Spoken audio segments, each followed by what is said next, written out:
मैं शाहीन बाग में जो हो रहा है उसके खिलाफ हूँ। शाहीन बाग में जो हो रहा है भारत विरोधी चीज हो रही है, मैं उसके खिलाफत करता हूँ। रोडों की हालत ये है कि आप चल नहीं सकते हैं। राष्ट्रवाद तो होगा ही, लेकिन विकास मुख्य मुद्दा होगा।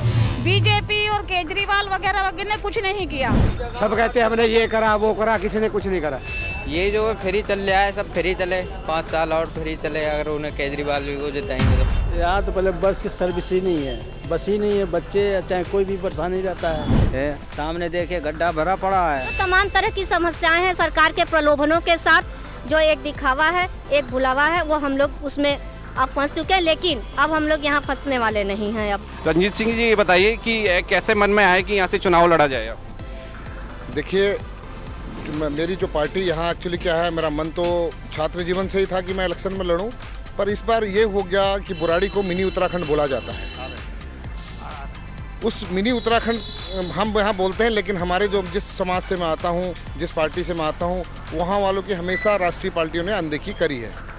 हमारे 1.25 लाख वोटर हैं यहाँ बुराड़ी विधानसभा में। आज तक किसी भी राष्ट्रीय दल ने हमारे उत्तराखंड वाले को किसी ने अभी आज तक टिकट नहीं दिया। तो उसी के फलस्वरूप मुझे मेरी पार्टी ने मेरे पर विश्वास जताया है कि मुझे बुराड़ी विधानसभा से उत्तराखंड क्रांति दल का उम्मीदवार उतारा।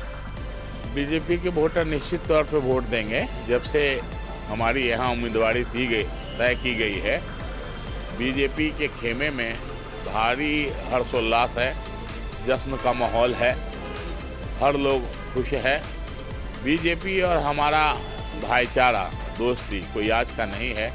बिहार में हम लोग 20 वर्षों से लगातार सरकार चला रहे हैं, आज भी वहाँ बिहार में सरकार में हैं। इसके अलावा 2 राज्यों में और सरकार में हैं, बहुत राज्यों में ज्वाइंट एनडीए के विधायक भी हैं जो जेडीयू के हैं, एनडीए में चुनाव लड़े थे। तो इसलिए तो इसका गठबंधन तो राष्ट्रीय स्तर पर है ना, सभी जगह होता है। तो यहाँ भी एनडीए के हम उम्मीदवार हैं। तो यहाँ पे क्या मुद्दे हैं आपके यहाँ पे चुनाव लड़ने जो आप जा रहे हैं यहाँ पे, क्या मुद्दे लेके चल रहे हैं जनता के बीच में, राष्ट्रवाद या विकास? विकास हमारा मुख्य मुद्दा होगा। राष्ट्र तो चूँकि हम इस देश के नागरिक हैं, देश तो हमारी माँ है ना, भारत माता के हम लोग सभी संतान हैं। राष्ट्रवाद तो होगा ही, लेकिन विकास मुख्य मुद्दा होगा। फैसला जैसा हमारे रंजीत सिंह जी ने कहा कि हमारा उत्तराखंड का समाज बहुत बड़ी संख्या में यहाँ है, लेकिन राष्ट्रीय दलों के पिछलोगू बन के हमारे लोग रहे हैं, और हमने ये तय किया है कि पिछलोगू बनने से बढ़िया ये है कि खुद अपना अस्तित्व जाहिर करिए।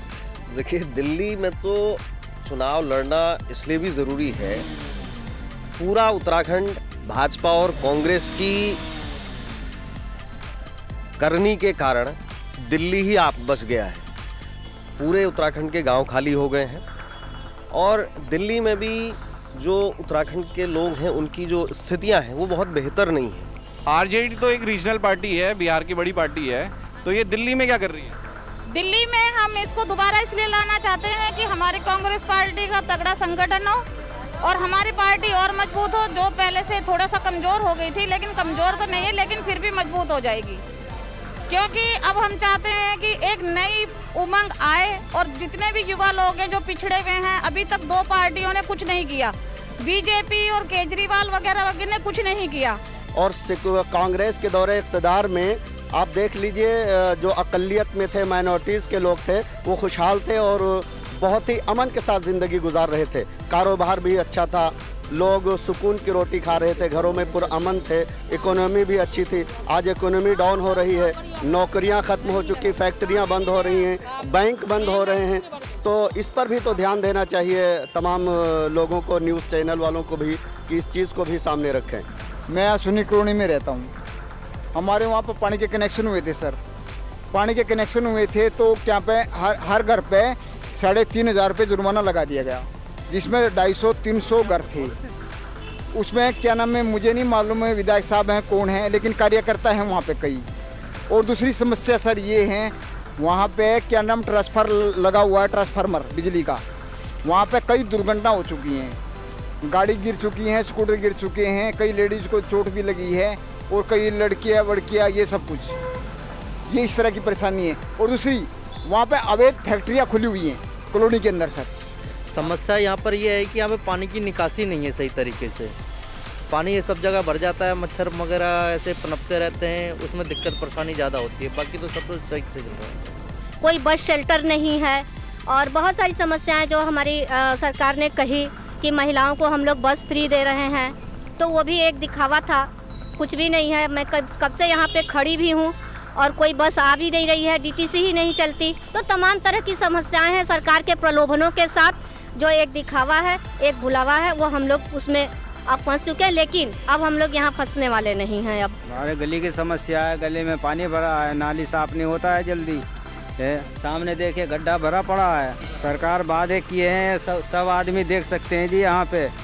ये जो फ्री चल रहा है सब फ्री चले, 5 साल और फ्री चले, अगर उन्हें केजरीवाल जी को जिताएंगे तो। यहाँ तो पहले बस की सर्विस ही नहीं है, बस ही नहीं है, बच्चे चाहे कोई भी परेशानी रहता है। समस्या ये है जी यहाँ पे कोई बाथरूम नहीं है, कोई लैट्रिन बाथरूम बना हुआ नहीं है, शौचालय बना हुआ नहीं है कहीं भी। कोई जाए मार्केट वाला तो बाथरूम करने कहाँ जाएगा। लेकिन केशव नगर से लेके और बाईपास तक कहीं बाथरूम नहीं है रोड पे। ये समस्या है। सब कहते हैं हमने ये करा वो करा, किसी ने कुछ नहीं करा। केजरीवाल ने बहुत अच्छा कर रखा। क्या अच्छा किया? एक तो लाइट का सुविधा हो रही, एक तो पानी फ्री है। नहीं, ये हमारे लिए अच्छा है। देखो गरीब आदमी के लिए तो हमारे लिए यही अच्छा है। नहीं, यानी तो हमारे 2-2 हज़ार 3-3 हज़ार रुपये भी लाया था। नहीं, अब तो हमारा 0-0 भी ला रहा। नहीं, उसके बाद भाई पानी भी फ्री कर रखा और भाई यही सुविधा चाहिए और क्या है। नहीं।